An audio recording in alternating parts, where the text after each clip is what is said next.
माता पिता साथ में रहते हैं, बच्चे उनके साथ में हैं, और सिर्फ माता ही पिता नहीं, उनके साथ दादा दादी भी है, नाना नानी भी है, चाचा चाची भी है, मौसा मौसी भी है, मामा मामी भी है, ये भी है, तो हमारे परिवार का अंग बनता है। और इसी परिवार का एक बड़ा हिस्सा कुटुंब होता है, कुटुंब का बड़ा हिस्सा कुल हो जाता है, कुल का बड़ा हिस्सा वंश हो जाता है, और वो आगे आगे बढ़ता चला जाता है। शुरू यहां से होता है हमारे यहाँ परिवार, लेकिन उनके यहाँ इस तरह का है नहीं।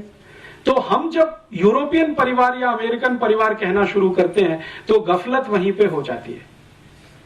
हम हमारे शब्दों को उनकी सभ्यता में जब फिट करने की कोशिश करते हैं तो उसमें कंफ्यूजन बहुत हो जाता है।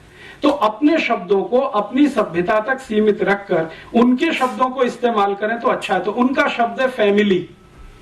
फैमिली माने परिवार नहीं होता। जो मैं ध्यान में लाना चाहता हूं वो ये, जब हम भाषांतर करते हैं तो बहुत बड़ा नुकसान करते हैं अपने साथ। जैसे भारत में हमने भाषांतर कर दिया, रिलीजन माने धर्म कर दिया। अब रिलीजन बिल्कुल अलग है। प्लेटो की जो डेफिनेशन है रिलीजन की, वो हमारे धर्म पर फिट ही नहीं बैठती कहीं। हम जब धर्म की बात करते हैं तो यह है कि जो धारण कर सके, धारण करने योग्य है, वो सब कुछ धर्म है। उनके यहां ये कहीं है ही नहीं, पूरी फिलॉसफी में नहीं है। धारण करने योग्य वहां कुछ है ही नहीं जिसे वो कहें।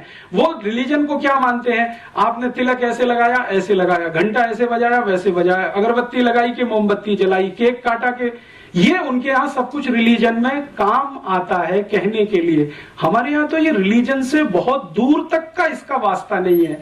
इसको तो हम कर्मकांड के रूप में कहते हैं। धर्म तो बिल्कुल अलग है, कर्मकांड तो बिल्कुल अलग है।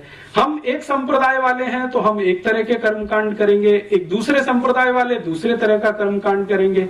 दक्षिण में आप चले जाइए, कई लोग ऐसे हैं जो इस तरह से तिलक लगाते हैं, कई लोग ऐसे हैं जो इस तरह से तिलक लगाते हैं, लेकिन वो रिलीजन का हिस्सा नहीं है हमारे यहाँ, वो हमारे यहाँ कर्मकांड का हिस्सा है।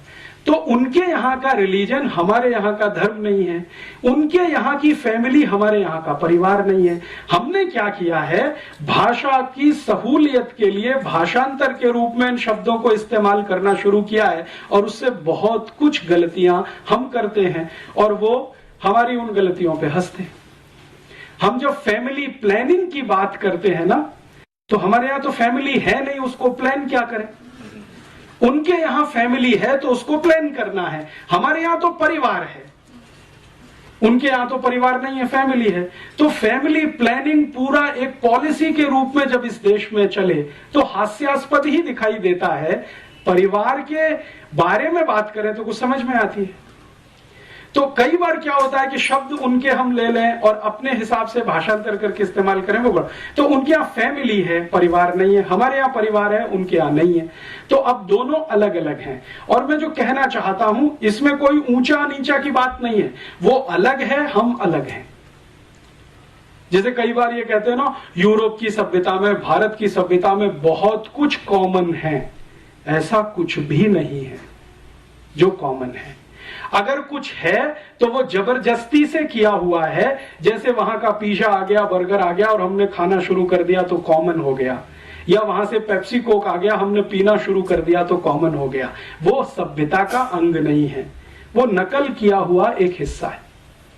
चाउमीन वहां से आ गया, हमने खाना शुरू कर दिया सिवई के स्थान पर, तो वो अंग नहीं बनता सभ्यता का। तो कॉमन है ऐसा कुछ होता नहीं है। किसी भी सिविलाइजेशन में, कोई भी सभ्यता में, दुनिया में आप जाइए, कुछ भी कॉमन नहीं होता है, नहीं तो सभ्यता ही नहीं बनती है। सभ्यताएं बनती ही इसलिए हैं कि वहां कुछ अलग है, यहां कुछ अलग है, और संस्कृति उसका एक छोटा सा हिस्सा होती है। सभ्यता कुछ बड़ी चीज है, संस्कृति उसमें छोटा सा कुछ हिस्सा जैसा है। सभ्यता और संस्कृति का अगर अंतर समझना चाहें तो भारत के हिसाब से, यूरोप में तो ये अंतर भी नहीं है, यहां के हिसाब से मैं एक उदाहरण आपको देता हूं। आपको अगर मैं ये कहूं कि कोई माँ है या बहन है, वो बंगाली तरह से साड़ी पहने हुए है, तो तुरंत आपके दिमाग में कोई पिक्चर घूमता है।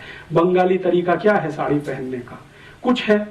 फिर इसी तरह से मैं कहता हूं कोई एक माँ है, बहन है, वो आसामी तरीके से कोई साड़ी पहनी हुई है, तो तुरंत आपके दिमाग में एक पिक्चर बनता है कि आसामी तरीका कोई है साड़ी पहनने का। फिर मैं कहता हूं कोई गुजराती तरीके से माँ और बहन साड़ी पहनकर खड़ी हुई है, तो तुरंत आपके दिमाग में कोई एक इमेज आती है, एक तरीका है गुजराती साड़ी पहनने का। फिर वो पंजाबी है। तो ऐसे अगर 8-10 राज्यों के मैं नाम लूं और आपसे कहूं कि देखो ये गुजराती साड़ी